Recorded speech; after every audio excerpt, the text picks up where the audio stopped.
Democratic Channel 127, Progress. Hope you'll tune in. First thing, 111. What is that? That's how many days into the most important election of our lives. 111. Every day, I say stay angry. And every day, Trump gives us a reason to be organically angry. We don't have to push it or fake it. Every day, he reminds us why we must defeat him. Now, we just learned hours ago, the U.S. had the most number of coronavirus cases in the last 24 hours, 67,400.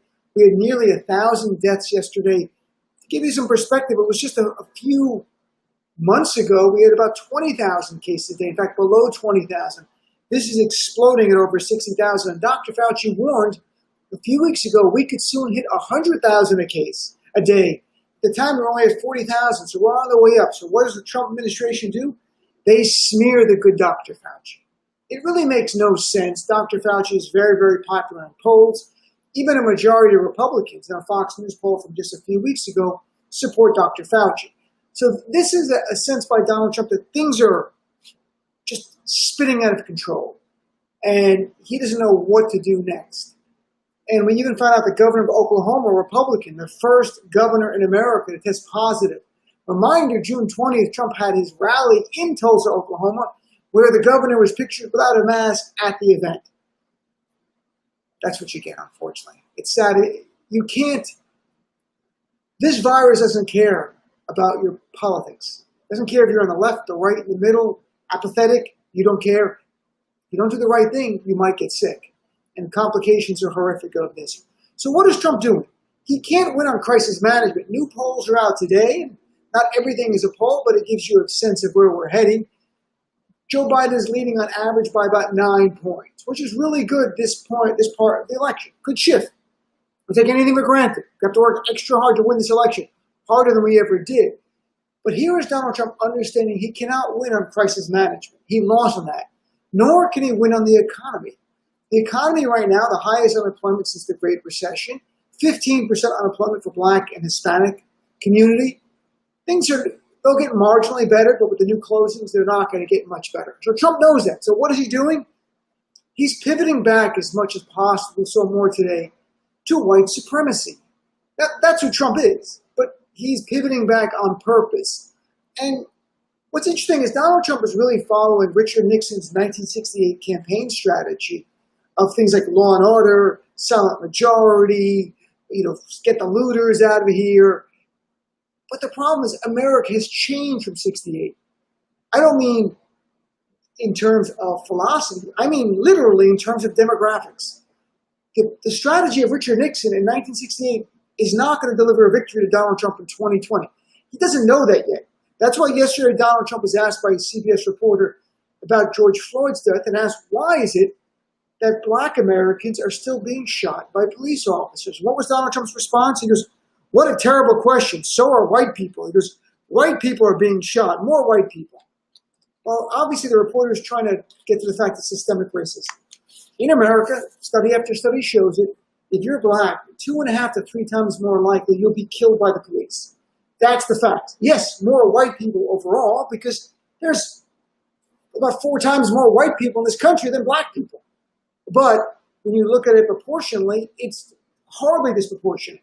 Trump doesn't care. Then he was asked about the Confederate flag, and he said it's about the First Amendment. Then he added that, well, people love it. And I know people that like the Confederate flag, and they're not thinking about slavery. Oh, they're not? Well, that's good. I was really hoping no one's thinking about slavery right now on the conservative side. What they are thinking about, though, is white supremacy. We know that that's what the Confederate flag symbolizes. There's no disputing it. And for Trump to go like, well, they just like the flag. It's not about slavery. It's like Trump going, well, the cross burning, they just like an open fire. It's not racist at all. Are you kidding us? Of course, this is white, but then Donald Trump today did something more. And again, it's a doubling and tripling down. We're seeing this emerge, and I think it's important people to be aware.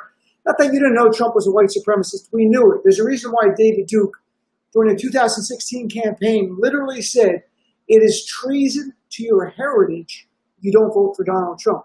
Because David Duke in 2016 knew who Trump was. He knew before most of America. He saw a kindred spirit in Donald Trump because that's my guy. We can hang out together. Well, what did Donald Trump do today? He had this long tweet about Joe Biden and the radical left want to abolish police and ICE, abolish bail, abolish suburbs, abolish Second Amendment. Now, there's two that kind of jump out there. Abolish bail is about law and order. That's the criminal playing on the crime. That's a racist dog whistle.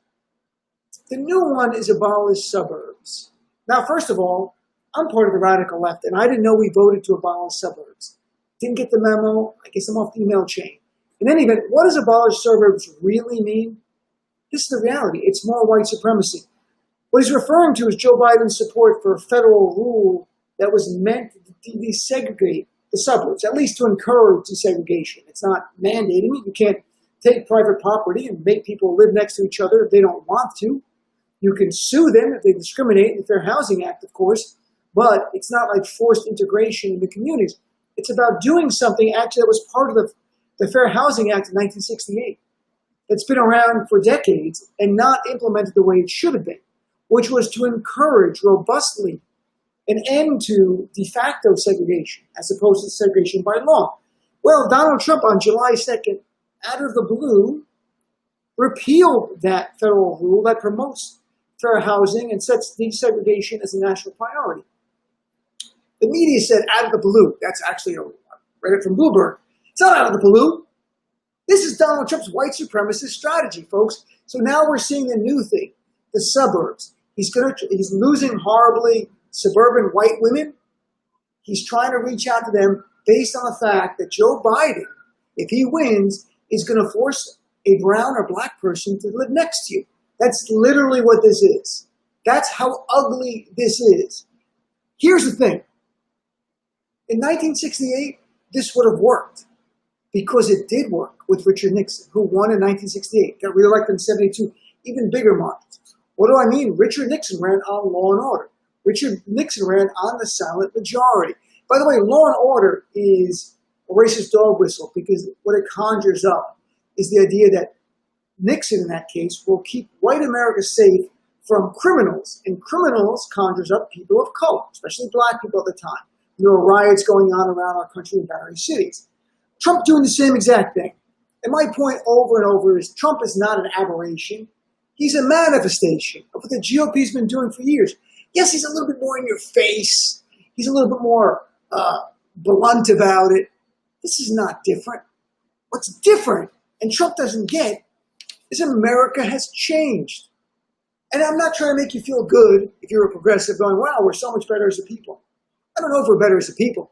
Demographically, though, we've changed.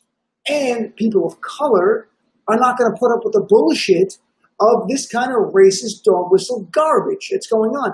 Look, in 1968, when Richard Nixon ran this campaign using the Southern strategy and playing on the fact that the Civil Rights Act had just passed 4 years before and turning the South from blue, conservative red dogs to blue, from blue to, there were blue dogs, to red, was by playing on this. But the demographics in 1960 were this. White people, 85% of the country. Black people, only 11%. Hispanic, 3.5%. Asians, 0.6%. You could run a whites-only campaign with a group of 85%. If you get 50%, you're golden. Now in America, look where we are. Things have changed dramatically. You've got about 70% of America, a little bit more than that are just pure white. Doesn't mean they're all conservative, of course. It just means they're all white. You've got 13% are black. Almost 19% are Hispanic. And Asians, which were less than 1%, are now 6%. And then you have 3% mixed race, which I am. So in reality, to win this race for Donald Trump, he's got to turn out disproportionately a huge number of white people. And that's disregarding all the progressives and all the moderates who don't like this garbage. There's simply not enough conservative white people to elect Donald Trump on this strategy. And one more thing backing it up. During the 60s, Martin Luther King was not popular. You may know this. In fact, polls showed the time 72% of Americans had an unfavorable view. Obviously, that skewed very highly with white Americans. Things have changed. Black Lives Matter, a brand new poll today. 71% of Americans agree Black Lives Matter has brought attention to racial disparities in our nation. And 67% of Americans say they strongly or somewhat support Black Lives Matter. Only about 31% don't. That 31% is the Richard Nixon base. That 31% is the percentage of our nation who respond to white supremacy and bigotry. That's it. We're winning this fight. I'm not going to say our fellow Americans are better than they were in the 1960s. I'm just saying there's more people of color who are seeing through the garbage, and we're not going to take it. So we're coming out, we're voting, and we're going to win this election. So put your seatbelt on. It's going to be updated from now to November 3rd. Now to November 3rd, that's not breaking news to anyone, but I'd love to have you join the conversation on my show. It's, again, SiriusXM channel 127, 6 to 9 p.m. Eastern Time. If you don't subscribe to SiriusXM, go to the website, SiriusXM. Free trials. Check it out. Tune into the show. Call the show. Got a great show. Midwin Charles, attorney you see all the time on Joy Reid show, is going to join us. And then Angela Corso, president of Media Matters, and the person Tucker Carlson and Sean Hannity hates more than anyone. Not kidding. That and more on the show. Thanks for tuning in.